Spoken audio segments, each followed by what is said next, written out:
Jaya Radha Madhava Kunja Bihari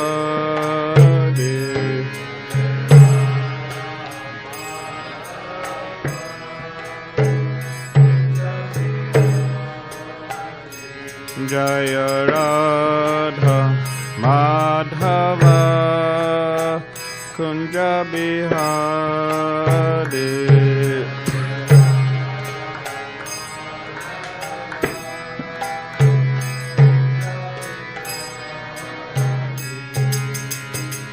Gopijana Vallabha Girivara Dade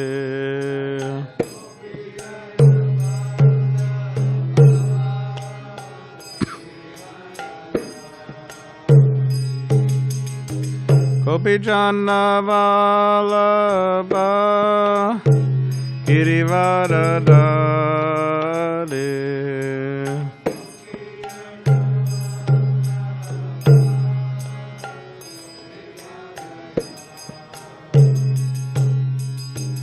Yashoda Nandana Brajajana Ranjana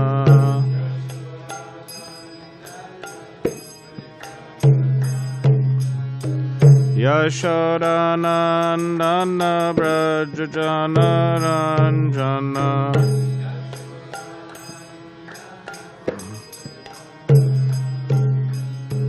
Yamuna Tira Vanachare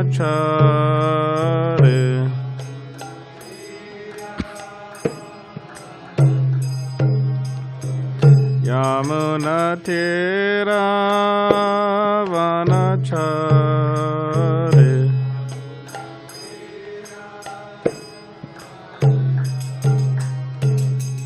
Jaya Radha Madhava Kunja Bihari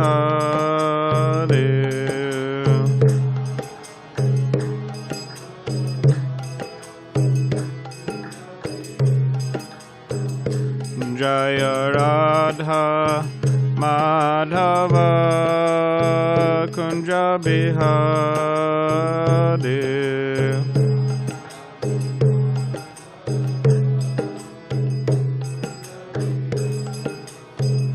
Jaya Radha Madhava Kunja Bihari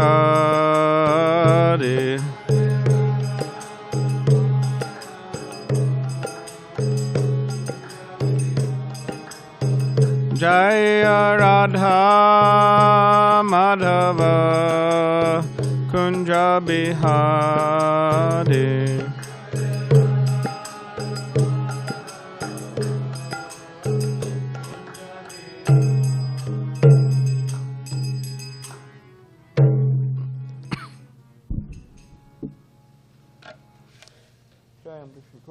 Paramahamsa Parivrajacharya Ashtotara Shata Shri Srimad Divine Grace A.C. Bhaktivedanta Swami Srila Prabhupada Ki Jai Jai Om Vishnupad Paramahamsa Parivrajacharya Ashtotara Shata Shri Srimad Divine Grace Srila Bhakti Siddhanta Saraswati Thakur Prabhupada Ki Jai Ananta Koti Vaishnav Vrinda Ki Jai Namacharya Srila Haridas Thakur Ki Jai Prem se kaho Shri Krishna Chaitanya Prabhu Nityananda Shri Advaita Gadadhar Shri Vasari Gauda Bhakti Vrinda Ki Jai Shri Shri Radha Krishna Gopa Gopinath Shamakun Radha Kun Giri Govardhan Ki Jai Vrindavan Dham Ki Jai Navadvip Dham Ki Jai Ganga Yamuna Mai Ki Jai Tulsi Maharani Ki Jai Bhakti Devi Ki Jai Samaveta Bhakti Vrinda Ki Jai All glories to the assembled devotees. All glories to the assembled devotees. All glories to the assembled devotees. All glories to Sri Guru, Sri Gauranga. Just need the book. Om Namo Bhagavate Vasudevaya. Om Namo Bhagavate Vasudevaya.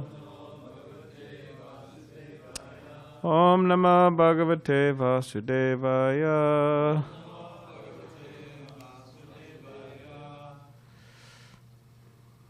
All right, we're waiting for Srimad Bhagavatam.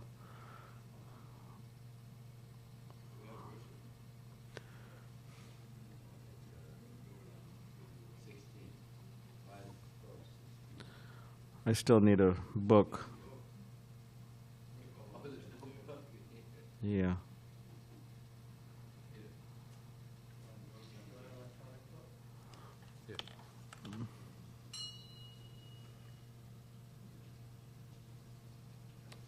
The book should be in the audio room or in the hallway, right?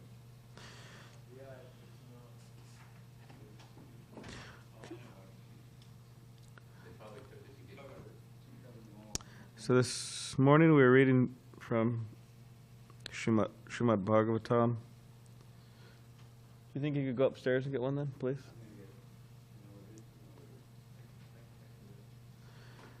This morning we were reading from Srimad Bhagavatam, Canto 5, entitled The Creative Impetus, Chapter 12, verse 16. So if everybody could please repeat after me. Tasman Naro Sangha Susanga Jata Gana Sinehaiva Virikna Moha Harim Tad Iha Katana Shutabhyam Labdya Smritir Yati Atiparam Advanaha Tasmanaro Sangha Susanga Jata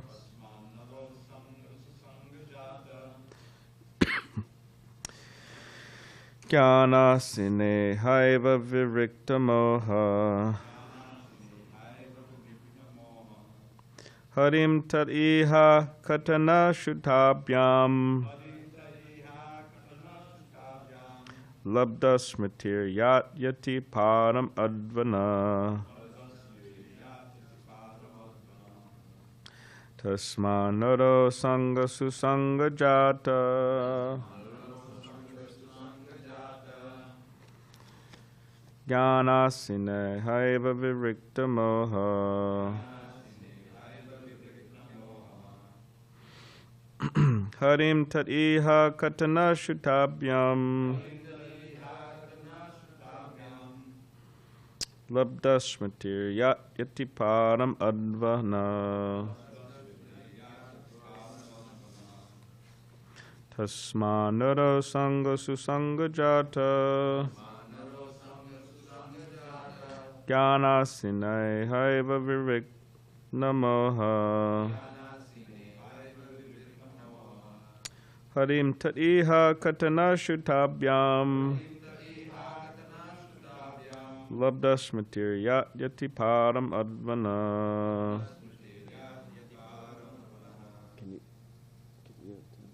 Thank you.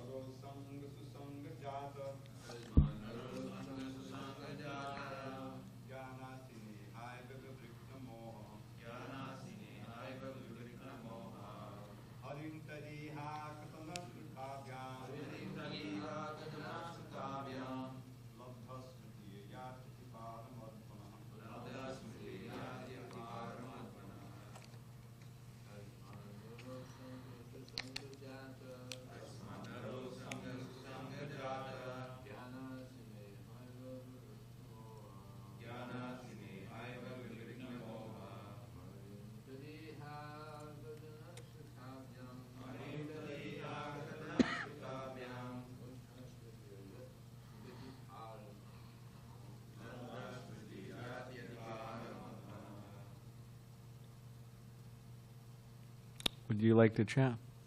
Oh, you need a, there's no verse anyway. All right.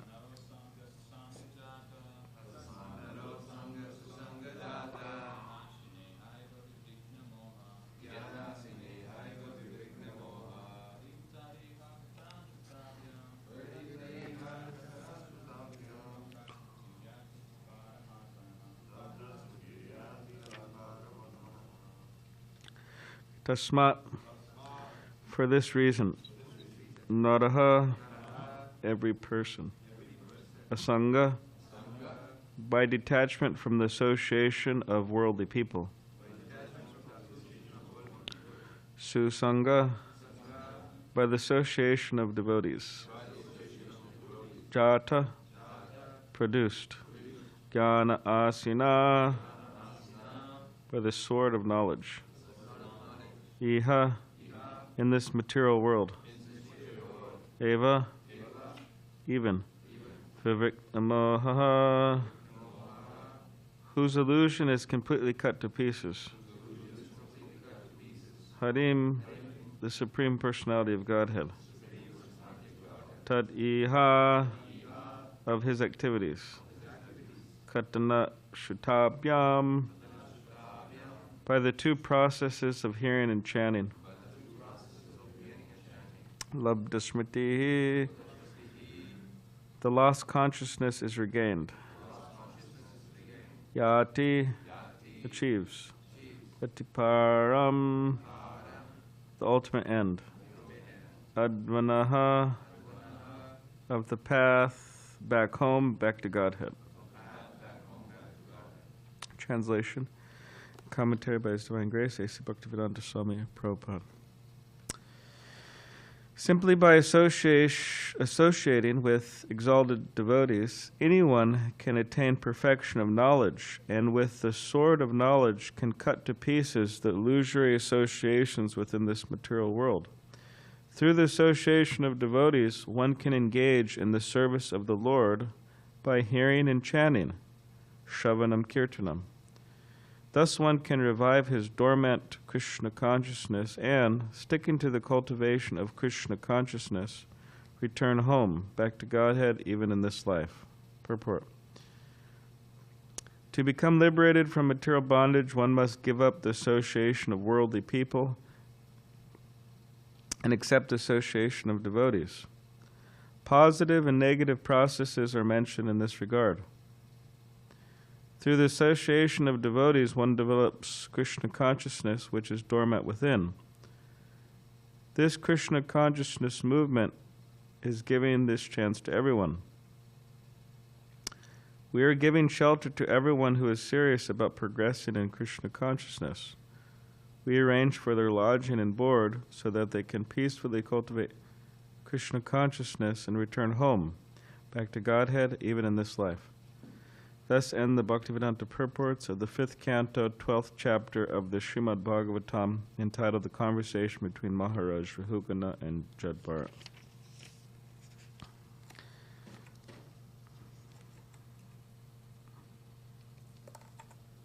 Do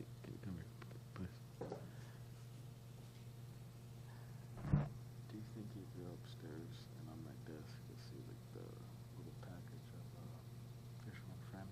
Can you bring it to me, please? Om Jnanativadandasya Gyananjana Shalakaya Chakshulan Maditam Mena Tasmai Shri Gurave Namaha Mukam Karitavachalam Pangam Langaya Tegadim Yakipatamaham Vande Shri Gurun Diritanam Vancha Kalpadirubhishcha Kripa Sindhu Bevacha Patitanam Pavanebhyo Vaishnavebhyo Namo Namaha.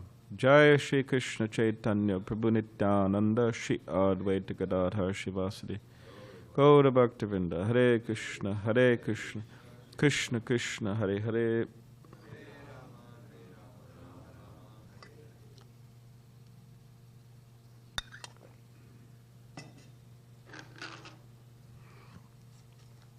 Okay, I'll read the translation again.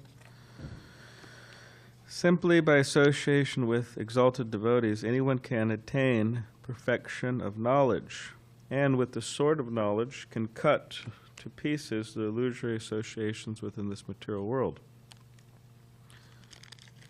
Thank you. Through the association of devotees, one can engage in the service of the Lord by hearing and chanting, Shravanam Kirtanam. Thus one can revive his dormant Krishna consciousness and, sticking to the cultivation of Krishna consciousness, return home, back to Godhead, even in this life.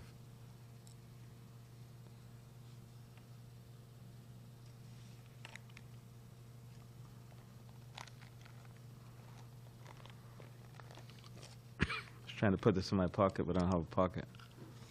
So it's not going to work.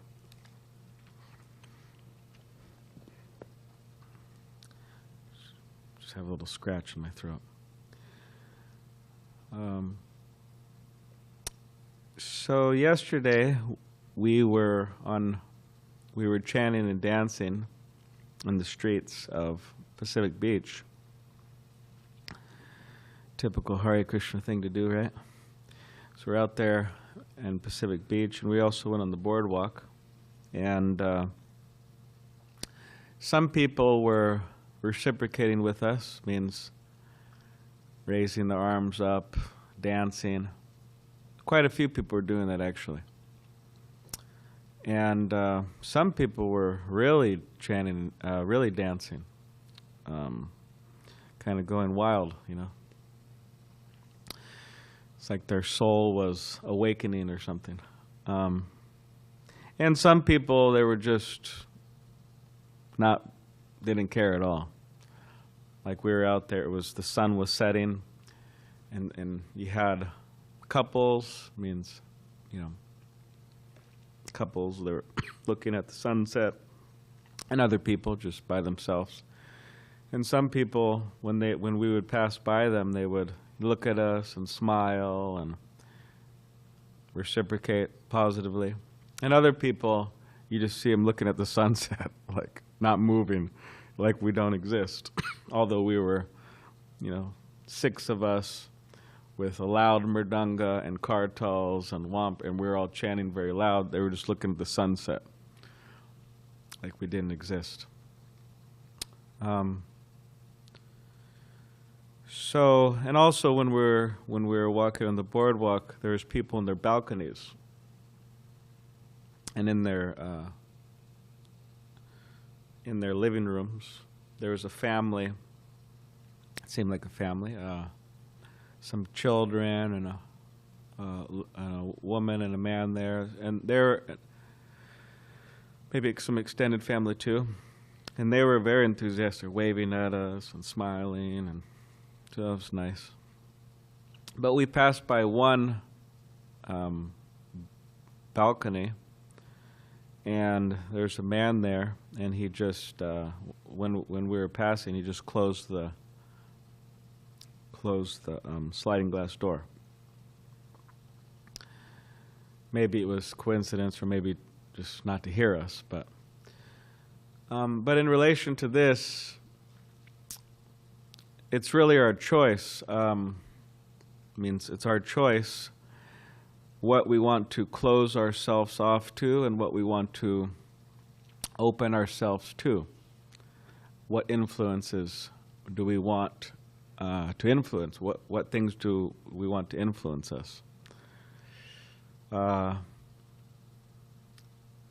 Like Prabhupada gave the example that the sun, especially here in San Diego, shining. When I was in Boise, Idaho, recently, I got a text from Jean, and Jean said, "Hey, you coming back soon?" And I said, "Yeah, I'm planning on it." She said, "Oh, by the way, it's 70 degrees here." All right, come back soon, you know. So, because over there was, 30, sometimes in the morning 20. So it was cold, it's cold.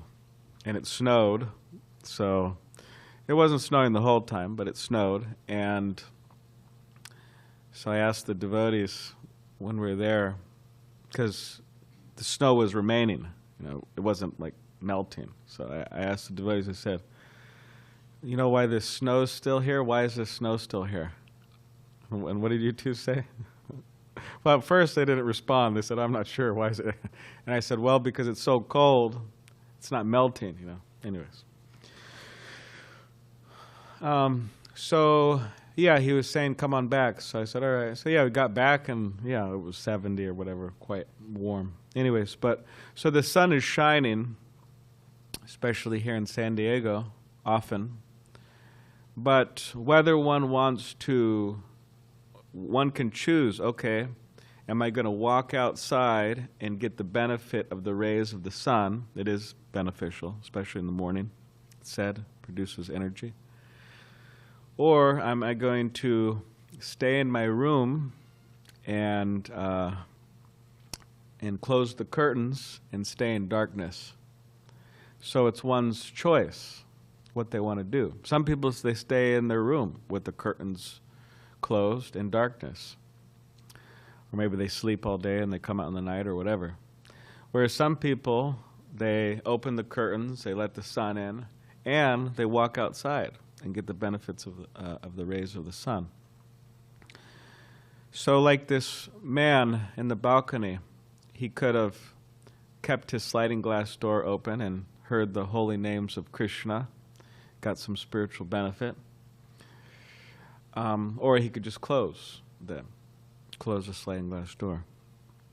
So similarly, that's our choice. Do we want to close our ears and our hearts off to the holy names of Krishna, or do we want to have open them?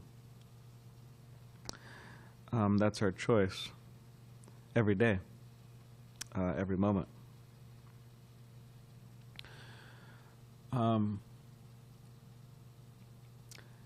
And it's not that just because one is in the association of devotees means living in a temple or frequenting a temple or living with devotees, like let's say your spouse is a devotee. That's the best, right? Don't want a non-devotee spouse. Those of you who are looking to get married out there don't want a non-devotee spouse.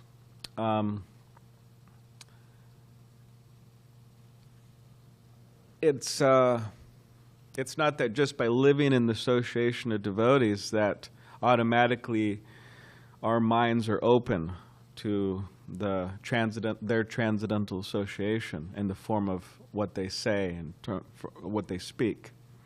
Just like we've had many people in the temple, just because they're living in the temple or maybe even attending Bhagavatam class, it doesn't necessarily mean that their minds are completely open, their hearts are completely open to what's being said. And therefore some people benefit more than others. You see people, they join at the same time, and some people take off like a rocket, off into transcendental space. And some people a little slower, right? With their cars, like when you're your car's kind of, not working so well, you're trying to get it going. So yeah, the more we could open our minds to the messages of Krishna, then the more we make progress. And the more we choose, because it's really our choice, to close ourselves off, even though we may be very close in the association of devotees, the more it's more difficult. And this point of hearing is important. Srila Prabhupada, our Srila Prabhupada, because there's many Srila Prabhupads. There's Rupa Goswami Prabhupada, there's Bhakti Siddhanta Saraswati Thakur Prabhupada. So there's many Prabhupads, but our Srila Prabhupada, he was noted by his guru, Srila Bhakti Siddhanta Saraswati Thakur, practically for one thing, in the beginning especially. Means before he was initiated. Because there was a time where Srila Prabhupada, Abhay Charan, before he was initiated, he was with Bhakti Siddhanta Saraswati Thakur and many of his disciples on this Vraja or Braja Mandala parikrama, going around Vrindavan. And somehow or other the people announced, there's an opportunity to go see a very famous deity. Who wants to go? And everybody's like, all right, yeah, great. And they're standing up and going to see the deity. But there was another option, and that was to hear Bhakti Siddhanta Saraswati Thakur speak. So many people left to go see that deity. And then Bhakti Siddhanta Saraswati Thakur was speaking with some of his disciples. And then Srila Prabhupada, he stayed, and he listened. And then Bhakti Siddhanta Saraswati Thakur noted that. He said, oh, he likes to hear.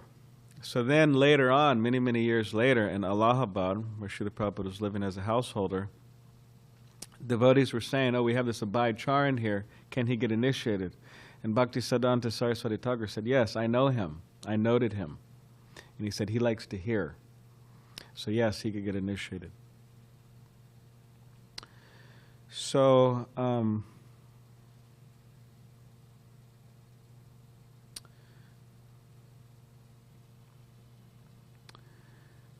yeah, that's an important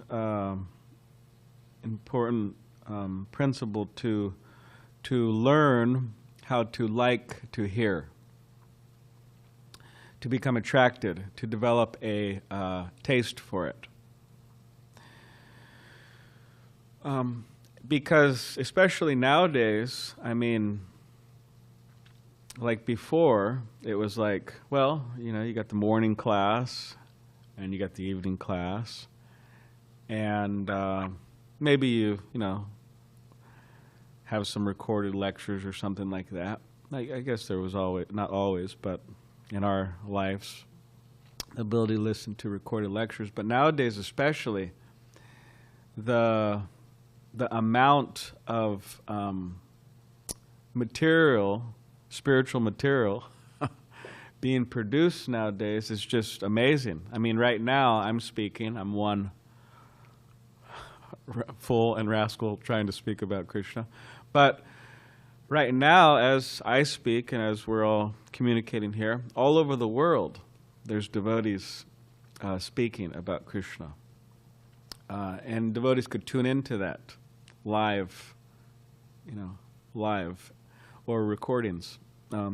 Just like our, maybe he's listening now, Vijay Krishna Das.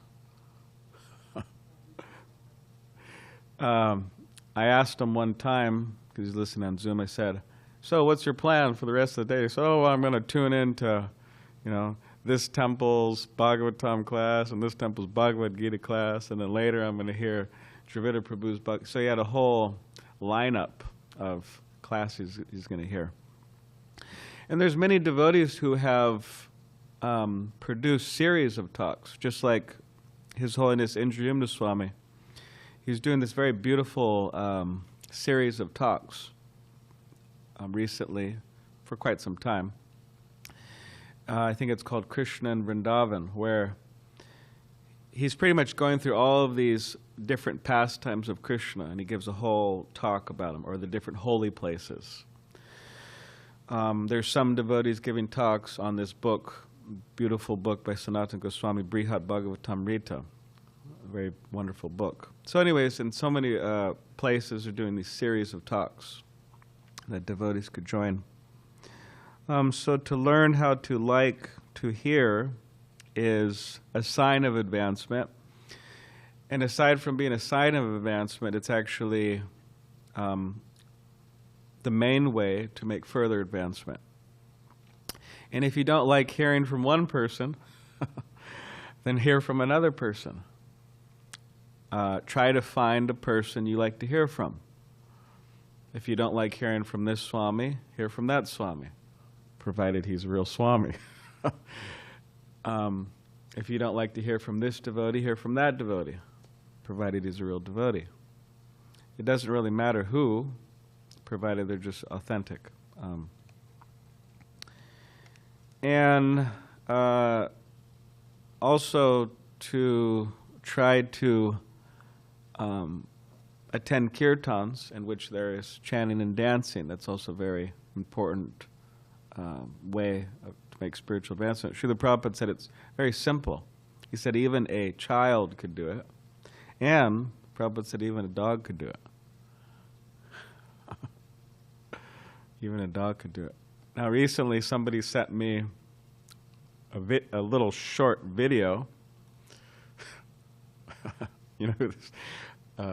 Rasikananda Prabhu. Rasikananda Prabhu, he's from Mayapur. He lives here in San Diego. And he makes his money by stacking rocks. That's his main source of income. He stacks rocks. He's able to pay his apartment bill. He's able to pay whatever he's got to do. He's able to buy property in Mayapur and send money to his family, all by stacking rocks. And you know where he stacks rocks? You could go check it out sometime. Seaport Village. So if you go to Seaport Village, he goes there early in the morning, and he gets all these rocks, and through his whatever energy or Reiki or whatever he's doing, he puts the rock there and he stacks another one and stacks another one. And these are like rocks that usually don't balance on each other, So he does it somehow. He's got these huge, and the wind's going like this. And then he tells people, hey, you want to come and try? And, people are there trying. People can't do it, but he could do it. I'm sure everybody's seen that, right? The stacking of the rocks. So that's his main source of income. Quite interesting. Hey, what do you do for the work? Oh, I stack rocks. Anyway, so he sent me a video. And in that video, it's a video of a dog. And then some people who are taking the video, they're saying, Ram, Ram. And the dog is responding, Ram, Ram. You saw that? He really is. I mean, it sounds, obviously like a dog's voice because it's a dog, but it sounds like Ram. Quite interesting. I never saw that before. So anyways, Prabhupada said even a dog could participate. Maybe we'll share it with you. It's quite amusing. I thought it was his dog, his family's dog, because his family in Mayapur has a dog also. Anyways. So yeah, it's simple. We don't have to be, we don't have to have any, you could say, super special qualifications to be a pure devotee of Krishna. There's many pure devotees in history who, in many ways, had a lot of disqualifications materially.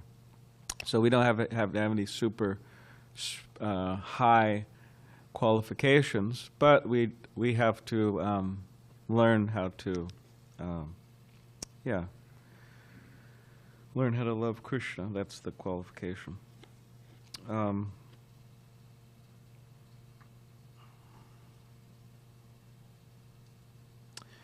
So Prabhupada says here in the purport that to give up the association of worldly people. So some people may say, well, how do I do that? Maybe it's easy for you guys in the temple, but I don't live in the temple. How am I supposed to do that? Or someone may say that it's very difficult for people even in the temple to give up worldly association. After all, we're here in Pacific Beach. We're not at the foot of Himalayas. Of course, in one sense, we're not in Pacific Beach. We're at the foot of Govardhan Hill, right? We have Giriraj Govardhan here. But in another sense, we walk outside the door, we're going here and there. We're in San Diego. So how are we supposed to give up worldly association? And especially people will say that I'm working, I'm going to school, there's so many worldly people. How am I supposed to not be affected by their association? Well, that's why Srila Prabhupada would emphasize the chanting of Hare Krishna, especially in the early morning hours, which acts as a inoculation against the pernicious effects of the association of worldly people. In other words, we won't be affected by them. We won't be affected. But also, we may have to deal with them. So how do we deal with them and not be affected? The idea is that for work or for this and that, we may have to deal with them. But it's not that we really take what they have to say. Of course, you get gold from a filthy place or a clean place or any place, but it's not that we take from them seriously what they say. like their life advice. Like, let's say somebody doesn't eat meat, and then we're out at work and this and that, and they say, "Oh, you don't eat meat? That's terrible. I read this study and that study, and it says you need to eat meat." And then the devotee said, "Well, I'm not taking what you say seriously." I mean, they don't have to, necessarily tell the person like that, but they don't take it seriously. And the Bhagavatam mentions this. This is just one thing, meeting. I mean, people have so much free advice about everything. So, but the Bhagavatam mentions later, I think in the 8th canto, it says that materialistic people, worldly people, they're very eager to give free advice. So a devotee, like for example, sometimes devotees have problems with their family members, right? Because they want the son or the daughter to give up Krishna consciousness and be a good, perfect materialist, right? Repay the parents or this and that or whatever. Make them proud. Some parents are not proud when their sons become monks. They're actually embarrassed. Oh, my son's out on the street begging, i.e. book distribution. Embarrassing, right? Some parents think that. So anyways, the Bhagavatam says that when the parents or whoever it is gives advice, externally, a devotee can agree. Oh, very good. Thank you very much. Appreciate that. I agree with you, what you're saying. But internally, they remain determined to keep their life simple so they could be Krishna conscious. In other words, they don't take it seriously. Although externally they may agree. That's what the Bhagavatam says we could do. So, but in order to have the strength not to take it seriously, we have to have a higher taste, a higher happiness. Because without having a higher happiness, we'll have to take what they say seriously. We have to take something seriously. And you could say that's the problem with a lot of mainstream religions or religious people, is that they failed to get a higher taste and they failed to give their followers a higher taste. Prabhupada would actually be very strong with these people, religious people, upset. He said, "Why aren't you teaching your followers how not to sin?" So, because it's like people, like religions, they expect people to be good boys, good girls, but without a higher happiness, a higher pleasure. So how are you supposed to do that? It's ridiculous proposal. Just like I was in middle school. Of course, this is American culture or lack of. But I remember I was at a dance. There's a bunch of boys and girls dancing together in middle school. And somehow or other, I don't remember. There was no girl for me, by the way. I don't remember that. It was not in my memory. But I do remember seeing the scene of, they're playing some music, and, there's a bunch of teenagers there with their hormones firing, and playing all different types of music. And the organizers of this event, they didn't want the boys and girls to get too close. Get too close, hugging each other, this and that, while dancing. So it was a slow dance, and so then the organizer said, "Okay, everybody, control yourselves." Although the boys and girls are dancing together. And then what they do, the organizers, is they would see that the boys and girls were getting too close, and then they turn the lights on, and then all the boys and girls, okay, kind of step back. And then they did that a few times. Then eventually I think they just shut the dance down, because it wasn't working. But it's a ridiculous proposal. Oh, you get a bunch of teenagers together with their hormones firing and tell them don't get close to each other in a dance. So similarly, religions, you have to follow these rules, right? There's all these rules you got to follow. But we're not going to give you the exact means by which you could have that higher taste, a higher pleasure, but you still have to follow. It's just like that dance. I mean, it's a silly proposal. So Krishna consciousness, it gives the higher pleasure by which we could follow, and by which we don't take those worldly people's advice seriously. So, all right, so the last point.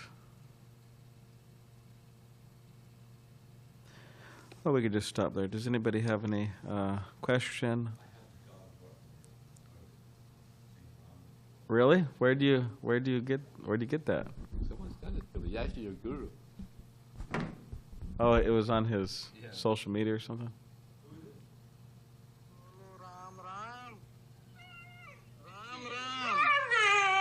Ram Ram प्यार से और प्यार से राम राम राम राम राम राम बोलो Ram Ram Ram Ram. I mean, if someone says, okay, it's not exactly wrong, it's pretty close. Oh, no, you don't catch it on the microphone, but it's actually better. Yeah, it's better if you just hear it, but it's pretty good. It's the best dog chant I ever heard, huh? It's the that matters. Yeah. Anyways. Hare Okay. Krishna. Thank you for class, Prabhu. Yes, thank you. I think it's interesting how some people, when they hear kirtan, they're elated, they join in, they clap, they smile. Some people don't acknowledge you and just shut the door. Can you, it seems like people that shut the door and are not interested, it's like they don't want to be, they feel threatened. They look threatened somehow, like we're going to take their enjoyment. It's like a real serious, they're protective. Can you speak to that part of Yeah. why is it so angry? There's like an anger there, like a shut up. Well, the natural state of people, unfortunately, in the world, a lot of the times, is that, people are envious. Say, oh, look at these guys. They're having a good time. Or they have like the saying, misery loves company, So sometimes people, actually the mind, how it functions is it likes to enjoy different emotions. Just like the mind likes to enjoy being angry. It's like a rasa, like an emotion. Oh, I'm angry. And you see some people, they really identify with that. Oh, I'm angry, or whatever it is. There's so many emotions. So sometimes when people are miserable, they actually identify with it. Yeah, I'm a miserable person, And then they see a bunch of overly enthusiastic Hare Krishna, smiling and dancing and all that. And then they're miserable and they want to identify with it. Okay, these guys, they're not helping me in being miserable, so I don't want anything to do with them. As strange as it sounds, but people do like to enjoy all different types. The mind likes to enjoy all different types of mundane emotions. So, but a lot of these people who, don't like kirtan, Prabhupada said one time, and when you do a Harinam party, because sometimes people go like this, They don't want to hear it. I mean, it's very rare.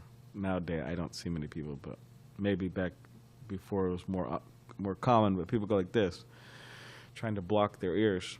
So Prabhupada said that when you go out on Harinam, there should be two brahmacharis. when people are going like this, one of the brahmacharis puts the arm down, the other brahmachari puts so they could hear, you know. Of course, we're not going to. I was just joking, but yeah, unfortunately, people, they, like Prabhupada comments that on in the prayer that he says when he gets to America. He says that people in general are absorbed in the modes of passion and ignorance, and they feel themselves very happy, and and therefore they have no taste for the messages of Krishna. But he says, I have full conviction that that if they do hear, if they do lend an ear to the transcendental messages, then they'll actually become happy. But yeah, sometimes people who are just really in the lower modes of material nature, they're just so averse to it that it's difficult to help them. Just like when devotees are out on book distribution. I remember we went out on book distribution at a Walmart parking lot, Amogalila and myself, and I go to one person, and she's sitting there in the car with her boyfriend or whatever, and I go, here's a book on, it was the Science of Civilization. Here he goes, meditation. No, get lost type of thing, you know. And you go to another person, oh, here's a book, oh, thank you very much, how much, oh, here, okay, here's $20, and they're very, so some people, they're just farther along the journey, and that's just, depending on so many factors, that's just where they are. So yeah, we're looking for people who are ready. So anyways, that kind of... Do you have anything else about that? Is that all right? Okay. All right, any other... Okay, Mr. Raj?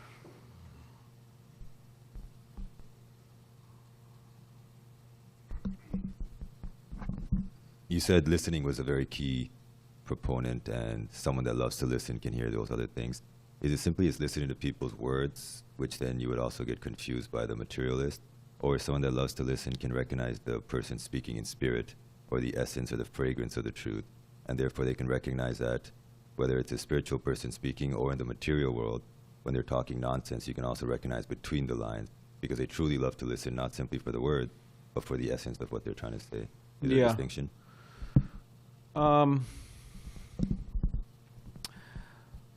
Like, for example, Prabhupada describes in his books, like Chaitanya Charitamrita, he describes what Vaishnavas consider faulty philosophies, or philosophies with holes in them.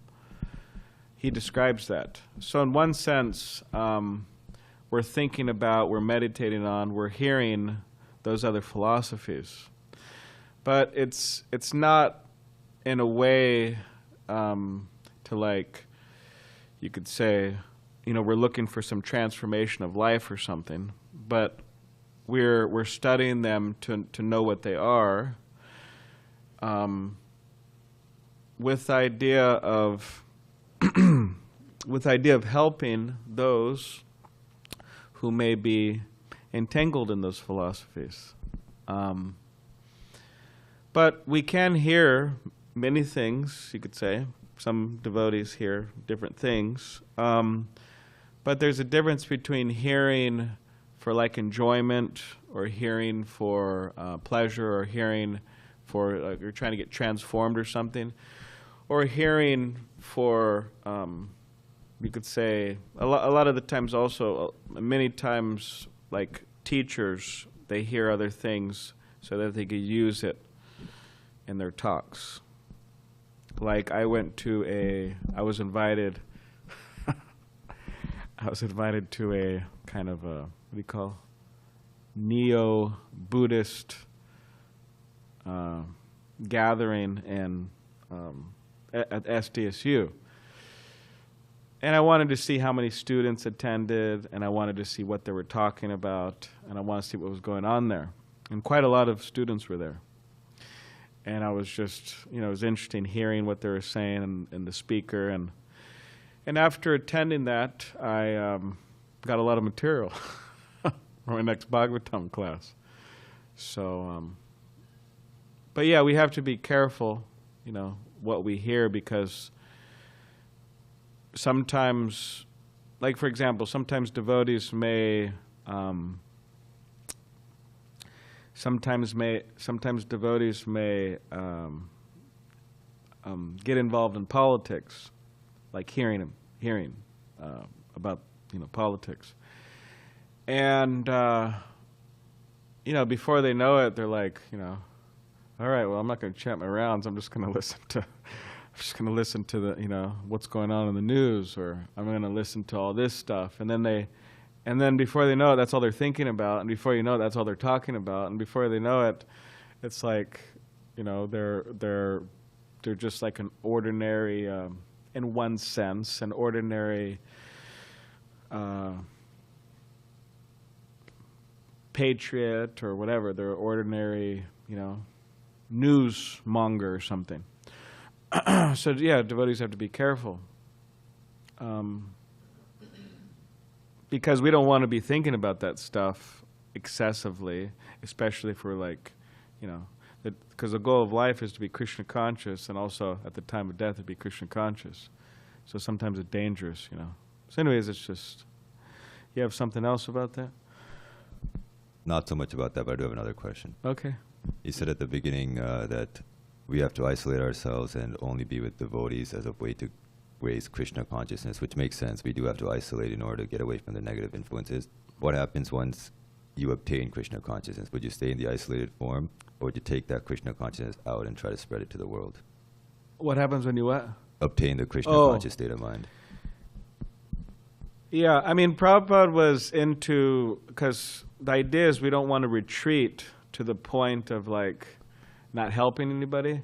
So we could retreat, like the morning hours, you know, we're retreating here actually every morning. And it's important to do that. But then after retreating, right, we could go out and try to help people. It means indirectly or directly, Prabhupada said also, you know, there's frontline soldiers, there's backline soldiers, there's different things to do to help push, you know, the movement. So, but yeah, we're not like, oh, the world's so evil, I don't want anything to do with it. Nor that we're not like, okay, hey, let's, you know, completely just focus on the material world, but we're like in the middle in the sense that, yeah, we're in the world, but we don't want to be poisoned by it, you know, the bad association in the world. So we do retreat with the idea that we can help people, you know. So we're not like going off to the Himalayas. We're not into that. Yeah, so, yes. I think. So I was just thinking, because this is like a formula here that he gives. Yeah. It starts out with asanga.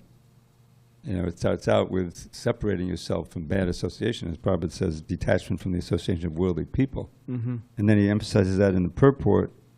One must give up the associated worldly people and accept the associated devotees. Positive and negative positive are mentioned in this regard. So it's and when you recall, there's a passage in the I think it's Auntie Leela, maybe Mighty Leela of CC, where some devotees ask, well, what's the character of a devotee? And the first thing he says is asatsanga tyaga e Vaishnava achar, that the first notable behavior of a Vaishnava is to give up the association of the asat. So the question that Raj asks is pertinent because, well, how are we giving up the association? Because you go out for hours at a time, you're distributing books, we're chanting, or whatever. But Prabhupada says, we're not getting their association. We're trying to give them our association. But the point is, you have to be strong enough so that you're not overwhelmed or take, you know.